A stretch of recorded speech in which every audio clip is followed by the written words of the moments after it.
In this video tutorial, I'll show you how to easily set a temporary profile picture on Facebook. Be sure to watch to the end to avoid any mistakes. Let's get started. First, open the Facebook app on your device. Tap on your profile picture in the upper left corner to go to your Facebook profile page.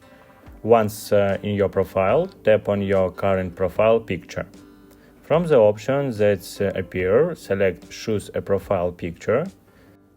You can select a photo from a variety of sources, such as your camera list, suggested photos, uploads, or other albums. In this example, I will select a random photo from the camera list.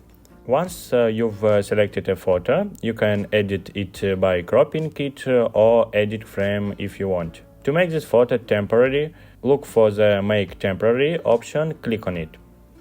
Here you can select the time for which the profile photo will be active. You can choose 1 hour, 1 day, 1 week, or an arbitrary time frame. For this example, I will choose 1 hour. I also recommended disabling the Share the update in your news feed option if you don't want other users to see this change in the feeds. Finally, click Save to apply the changes. That is it. Thanks for watching.